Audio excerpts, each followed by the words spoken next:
just basically bush piloting, flying a Cessna 207, carrying freight and passengers. Well, around that, I had been to a coworker and musing about how I thought that flying would be the most coolest thing in the world to do. And he said, well, if you think it's so cool, why don't you go get a pilot's license? And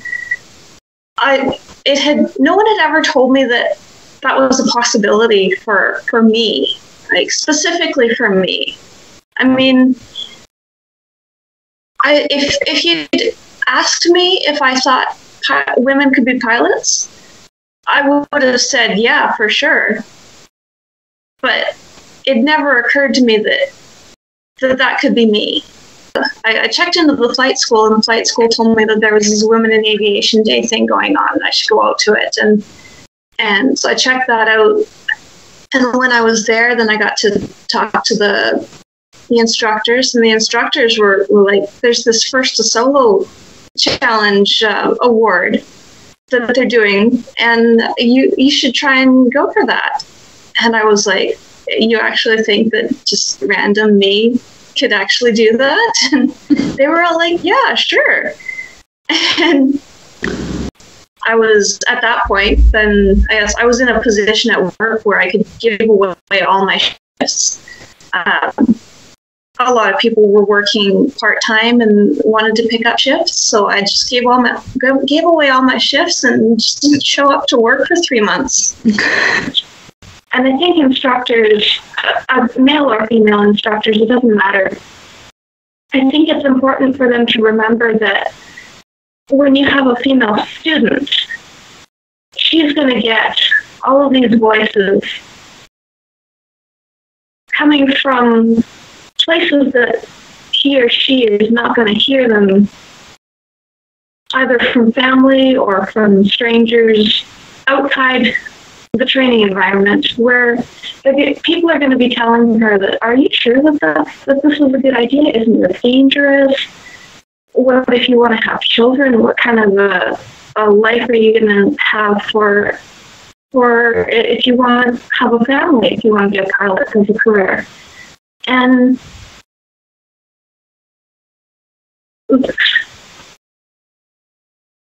you have to be, as an instructor, you have to be the voice opposing that, even though you don't see those things being said. I think you got to remember that she's going to be hearing those things.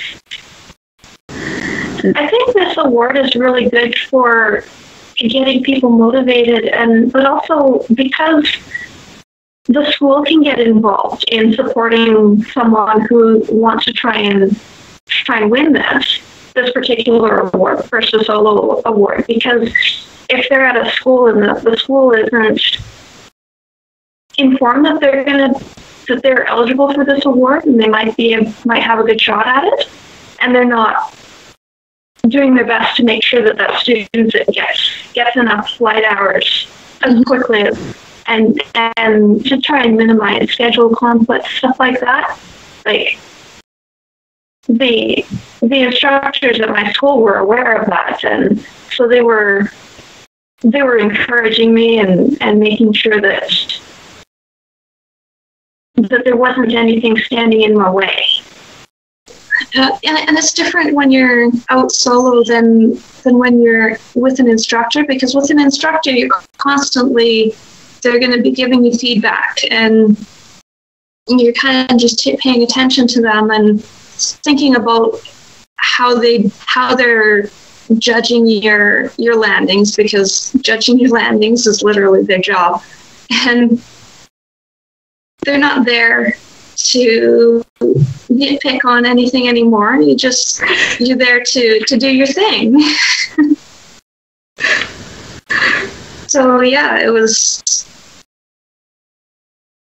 exciting and relaxing at the same time. I don't know how else to describe it, but I was pretty damn proud. The first person I always called was my grandma. And she was super proud. She was about 90 at 92 at that point, and she'd lived a fairly sheltered life, and this was something that she was afraid of flying too. But even though she was afraid of flying, and maybe she was old-fashioned a little bit, but she didn't believe in holding anyone back from something that made them happy. And she was always really proud of me. I'd like to fly medevac at least for a little bit. Mm-hmm. I don't know. I don't know if that would be something that I would do permanently, but I'd like to do it for a little while. But if there was one thing that I want to make sure that I get to do at some point in my career, and if I didn't get to do that, I would feel like I missed something that I really wanted, that would be aerial fire suppression. When I was 5, people would ask me, "What do you want to be when you grow up, Lindsay?" And I told them, "I want to be a firefighter." And when I started flying, I realized that, you know what, that could be a possibility. Mm-hmm. Yeah.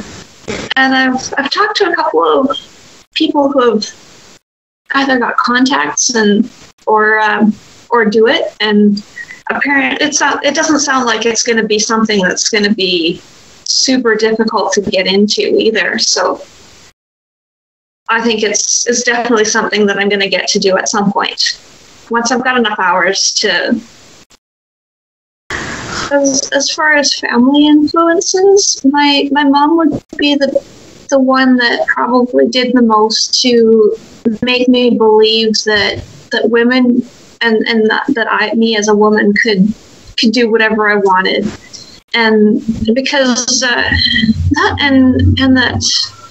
it's never too late to start something new, because she went back to school when she was probably about the. And then on the other hand, my dad, like, he, aside from his comments about upper body strength, he has financially backed me a fair bit. And I mean, he wanted to see me get to at least a certain amount of the way in before he'd actually start putting money into it himself, so that he'd know that I wasn't just doing this for fun and was gonna ditch it for another career idea at some point. But once I was far enough in, then he was behind me, and so that the message isn't just we need more women pilots, because everybody can get behind that. That's easy. But when you're talking about an individual, I think we need to try and talk to women individually, and like maybe have schools have their instructors go along the lines when they're lined up for their flights, to like the free flights, and talk to the women individually.